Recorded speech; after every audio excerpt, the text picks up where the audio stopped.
João capítulo 8, versículo de 1 a 11.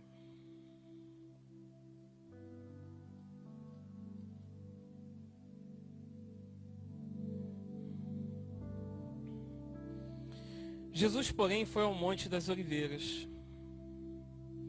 Ao amanhecer, ele apareceu novamente no templo, onde todo o povo se reuniu ao seu redor, e ele se assentou para ensiná-lo. Os mestres da lei e os fariseus trouxeram-lhe uma mulher surpreendida em adultério. Quem foi que trouxe? Os mestres do quê? Da lei.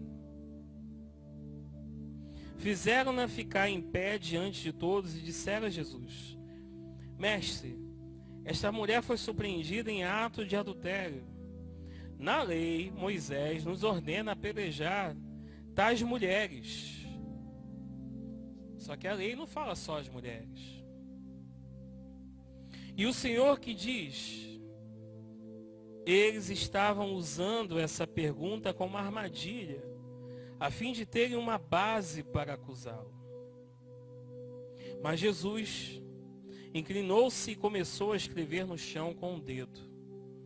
Visto que continuavam a interrogá-lo, ele se levantou e lhes disse: Se algum de vocês estiver sem pecado, seja o primeiro a atirar a pedra nela. Inclinou-se novamente e continuou escrevendo no chão. Os que ouviram foram saindo, um de cada vez. Começando pelo mais velho, Jesus ficou só, com a mulher em pé diante dele. Então Jesus pôs-se em pé, perguntou-lhe: Mulher, onde estão eles? Ninguém a condenou. Ninguém, Senhor, disse ela. Declarou Jesus: Eu também não a condeno. Agora vá e abandone a sua vida de pecado, ou então vá e não peques mais. Tratando a culpa. Na nossa série de mensagem, o que eu entendo nesse texto, e rapidamente quero trabalhar, é que não é difícil pecar. Não é difícil pecar. É fácil pecar. Decepcionar a Deus e a nós mesmos é muito fácil. Aliás, a gente faz isso como ninguém. Constantemente a gente está pecando. É ou não é verdade, irmãos? Quem não acha isso, já está pecando.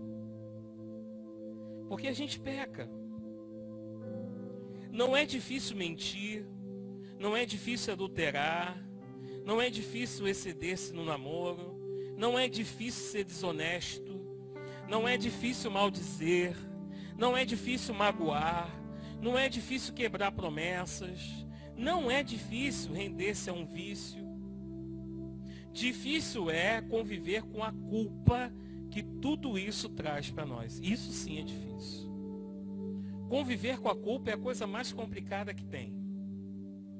O sentimento de culpa é uma das forças mais poderosas que pode agir sobre as nossas emoções. Acaba com a gente. E ele está, de alguma forma, presente em todas as enfermidades interiores. Para resistir ao seu peso esmagador, a culpa no ser humano, ele acaba tomando atitudes mais diversas e radicais que você possa imaginar. Todas as pessoas se veem tendo que lidar com a culpa em algum momento da vida. Mas algumas lidam de maneira completamente errada. Eu vou citar aqui algumas, eu já vou ler o texto, não vou esperar passar por cada hora. Mas Gênesis 3, 11 e 12, nós vemos Adão se esquivando por causa da culpa. Adão se esquivando. E Deus perguntou: quem lhe disse que você estava nu? Você comeu do fruto da árvore do qual lhe proibi comer? Disse o homem: foi a mulher que tu me deste por companheira que me deu o fruto da árvore e eu comi. Então, a culpa faz com que o homem às vezes vá se esquivar daquilo que é o erro. Outra coisa é que a culpa, ela trabalha para tornar o coração duro. Gênesis 4, versículo 8 e 9, diz assim: disse, porém, Caim a seu irmão Abel: vamos para o campo. Quando estavam lá, Caim atacou seu irmão Abel e o matou. Então o Senhor perguntou a Caim: onde está seu irmão Abel? Respondeu ele: não sei, sou eu responsável por meu irmão? Então alguns lidam com a culpa de uma forma completamente despretensiosa, endurece o seu coração. Enquanto uns vão se esquivar, outro vai endurecer o coração. Outros fogem, como Moisés. Êxodo 2, 11 a 15, diz assim: certo dia, sendo Moisés já adulto, foi ao lugar onde estavam seus irmãos hebreus e descobriu como era pesado o trabalho que realizavam. Viu também um egípcio espancar um dos hebreus. Correu, olhar por todos os lados e, não vendo ninguém, matou o egípcio e escondeu na areia. No dia seguinte saiu e viu 2 hebreus brigando. Então perguntou ao agressor: por que você está espancando o seu companheiro? O homem respondeu: quem o nomeou líder e juiz sobre nós? Quer matar-me como matou o egípcio? Moisés teve medo e pensou: com certeza tudo já foi descoberto. Quando o faraó soube disso, procurou matar Moisés, mas este fugiu e foi morar na terra de Midian. Ali assentou-se à beira de um poço.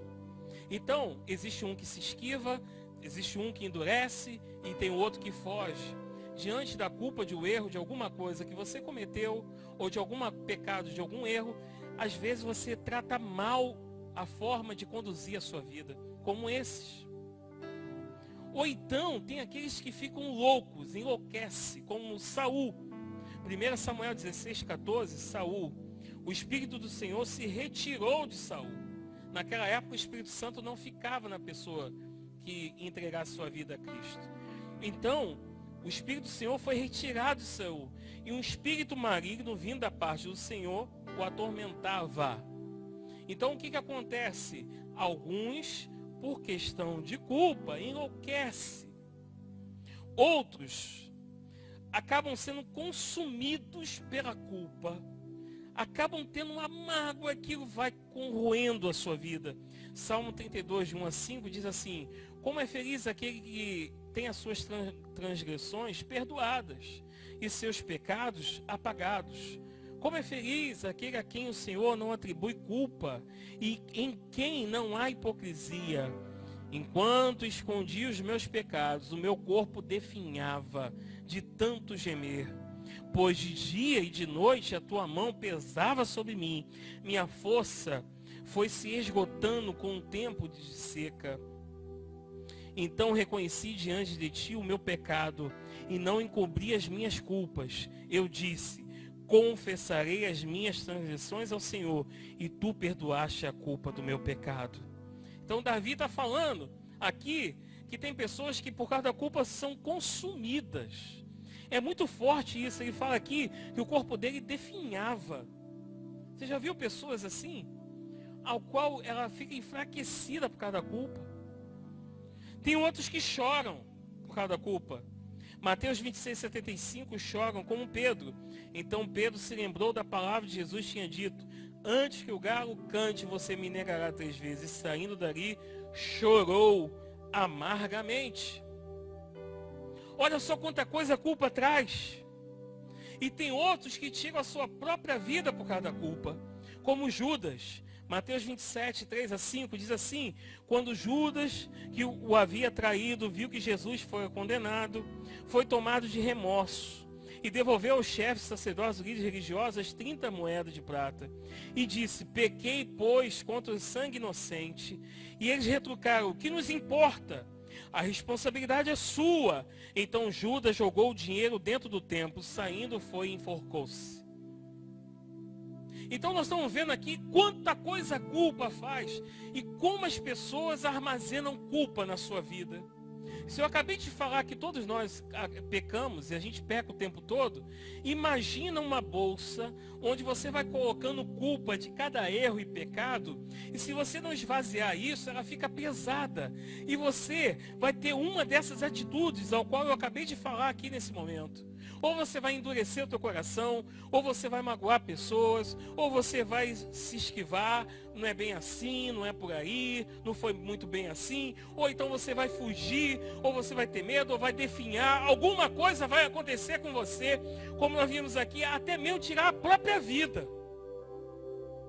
Pessoas com culpa acabam com a sua própria vida. O caso da mulher adúltera, pelo menos nesse caso, ela nos ensina uma postura adequada diante da culpa. E saudável para lidarmos com ela.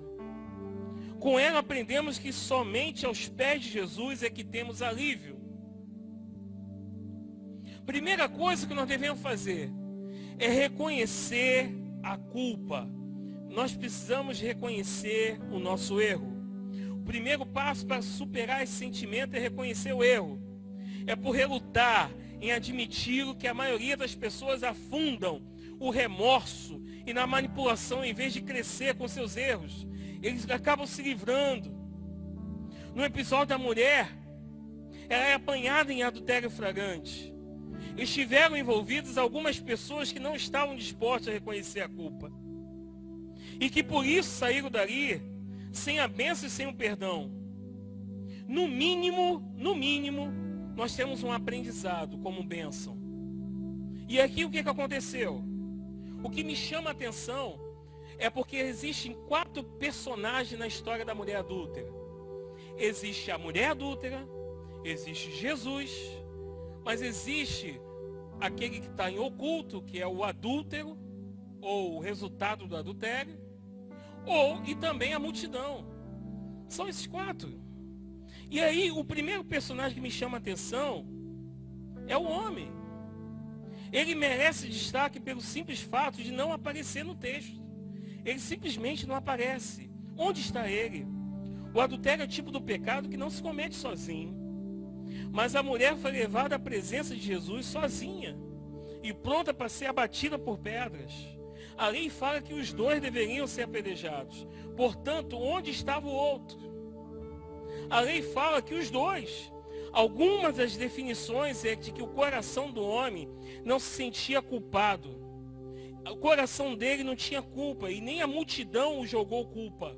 A multidão jogou culpa somente nela. Então, além de culpa, ela era alvo de injustiça. Tipo, ela cedeu. Não tive culpa, afinal sou homem. Talvez ele era mais um desse de se esquivar. Lembre-se que era uma armadilha contra Jesus. Lembre-se que se a multidão quisesse já apedrejar, já tinha apedrejado. Mas queria uma armadilha, porque eram os doutores da lei. Eram aquelas pessoas que tinham o julgamento nas suas mãos. Aquelas pessoas que estavam acima do bem e do mal e estavam querendo alguma coisa contra Jesus. A multidão gritava: vejam a culpa dela. Pois dessa forma, ao olhar para o pecado dela, se desviavam dos pecados deles mesmos. E é isso que às vezes a gente vê. A gente se esquivando, a gente trabalhando a nossa culpa, trabalhando a culpa dos outros, o pecado e o erro do outro, apontando o outro, magoando pessoas, direcionando pessoas. Porque se o foco fica no outro, o meu não é visto. Muitos de nós, às vezes, nos escondemos, e a psicologia chama isso de projeção. O que a multidão estava fazendo com aquela mulher era projeção para a visão psicológica. Então, a multidão estava falando, apontar aos outros o defeito que não gostaríamos de admitir em nós mesmos. Então, somente o outro tem o erro, somente o outro tem o pecado, somente o outro comete erro. Eu não. Ore para eles, aponte para aquele e esqueçam de mim. A gente está o tempo todo lidando de uma forma errada com a culpa em nós. Então a primeira coisa é reconhecer que nós erramos com fulano de tal, que nós erramos com a família, que nós erramos com o cônjuge, que nós erramos com o filho, que nós erramos com o pastor, que nós erramos com a igreja, que nós erramos comigo mesmo, que nós erramos o tempo todo. É assumir o nosso erro e lembrar daquele erro, daquele momento, daquela situação e falar: isso não é certo, sim. Não adianta eu me esquivar, não adianta eu ficar driblando isso. O que é errado é errado. O que é pecado é pecado. Confessar o pecado é o segundo ponto dessa mensagem. Ao contrário dos demais, a mulher adúltera não tentou negar. Ela justificou, não tentou justificar ou transferir suas responsabilidades. Embora ela pudesse fazer isso. E aí, Provérbios 28:13 diz uma coisa interessante. Quem esconde os seus pecados não prospera, mas quem o confessa diante de Deus os abandona e encontra misericórdia. Então a segunda coisa que nós devemos fazer é confessar os nossos pecados. Mas não é para confessar para um, A, B, C, qualquer pessoa, não. Não é para você se expor. É para você se expor diante do Pai. É para você se expor diante de Deus. Para as pessoas é para você liberar perdão se você errou contra o teu irmão. Mas aqui está falando sobre erro diante de Deus. Se você cometeu erro e você está carregando culpa na tua vida, a hora agora, primeiro você reconhecer o teu erro e segundo, confessar o teu pecado diante do Pai. Porque Ele é fiel e justo para perdoar todos os seus pecados. Assuma as suas responsabilidades. Deixe de negar, projetar, esconder. Confesse seus erros humildemente diante do Senhor e faça de modo específico, porque o pecado tem nome. O pecado você tem que falar diretamente com Cristo. E onde está o seu coração, você tem que abrir para Ele. Dá a chave do teu coração para Deus. E por último, recebendo o perdão. Quando você reconhece, quando você confessa, você recebe o perdão. Algo que é verificável em relação ao perdão é que é mais fácil obtê-lo do que dele desfrutar. Miqueias 7:18-19 diz assim: quem é comparável a ti, ó Deus, que perdoas o pecado e esquece a transgressão do remanescente da sua herança. Tu não permaneces irado para sempre. Diga comigo assim, tu, vamos falar bem forte, tu que não permanece irado para sempre, mas tem prazer em mostrar amor.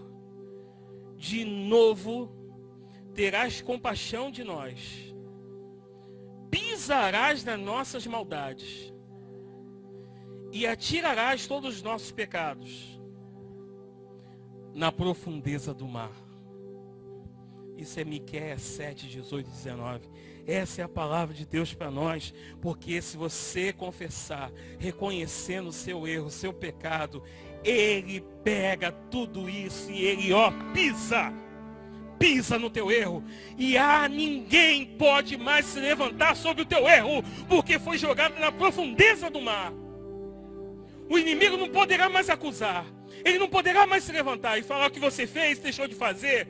É isso que Jesus falou. Vai e não peques mais, mulher. Você foi cuidada, foi tratada aos pés de Jesus. Onde estão seus acusadores? Onde está aquele que adulterou, que está se esquivando? Onde está a multidão que está jogando para você toda a responsabilidade dos erros dele? Porque eu acabei de jogar para eles. Quem não tem pecado, joga a primeira pedra. Porque todos têm. Todos têm e não confessam o pecado deles. Todos erram, todos pecam. Mas o inimigo não vai mais sobre a tua vida, sobre esse pecado. Porque nesse momento, mulher adúltera, você não é mais adúltera. Eu estou pisando sobre o adultério. E eu quero falar para você que eu joguei na profundeza do mar. Segue a tua vida, sem peso, sem nada na mala, sem nada para você conduzir a definhar, para trazer culpa sobre a tua vida. Eu libero sobre a tua vida o perdão, diz o Senhor.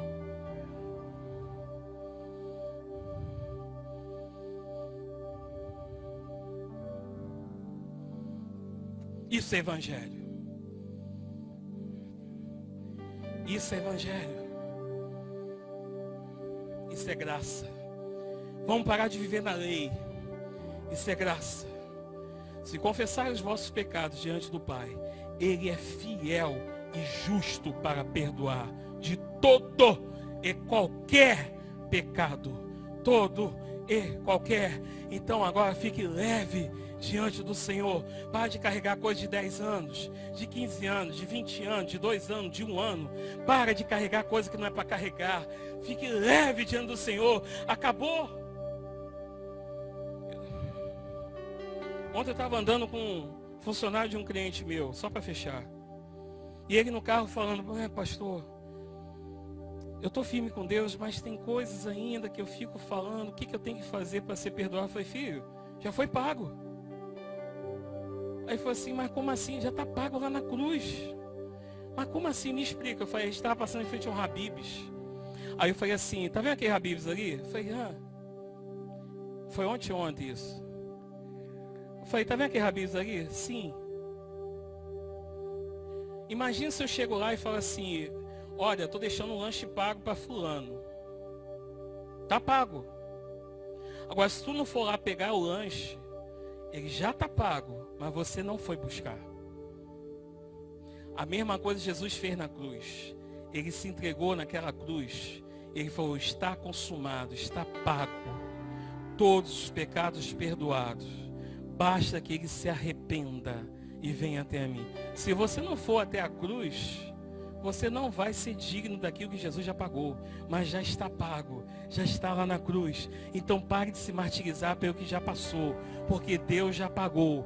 Você agora está diante da graça de Deus. Apenas se arrependa e confessa diante dele, porque ele vai fazer com que a sua vida seja de triunfo, de vitória, de glória e glória para a honra e glória dele. Vamos ficar de pé e vamos fechar esse culto para a honra e glória do nosso Deus Todo-Poderoso.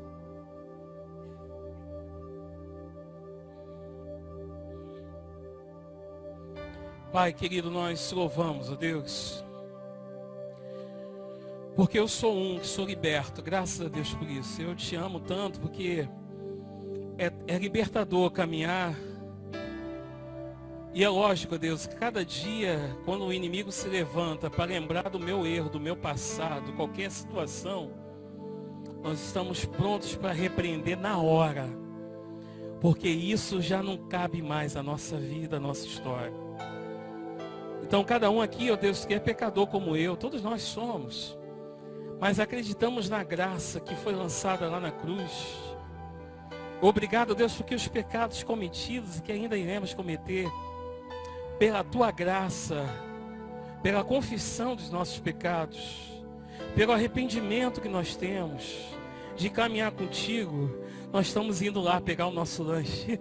Nós estamos indo lá, ó Deus. Nos tornamos dignos não por nós mesmos, mas nos tornamos dignos por causa do teu sangue. Por causa do teu sangue nós somos dignos da graça. Por causa do teu sangue sobre nós não há culpa. Não há culpa. Então, Deus querido, em nome de Jesus, tira toda a culpa desse lugar. Toda a culpa que está trazendo enfermidade. Alguns aqui de repente se esquivando, alguns aqui fugindo, alguns aqui, ó Deus, definhando, alguns aqui, ó Deus, tendo posturas erradas diante da culpa. Nesse momento está caindo por terra toda a culpa, Pai. E o Senhor está trazendo leveza sobre a alma, leveza sobre o espírito, porque o Senhor está falando, não há acusação nenhuma sobre os meus filhos, porque eu os faço digno. Muito obrigado, Deus, porque nenhuma acusação há para quem está em Cristo Jesus, o nosso Senhor. Nenhuma acusação há, nenhuma acusação há. Obrigado, Deus. Leva-nos em paz, ó Deus. Leva-nos em paz em nome de Jesus. Amém. Abraça teu irmão, fala algo de Deus para ele. Vá em paz. Deus fale a tua vida.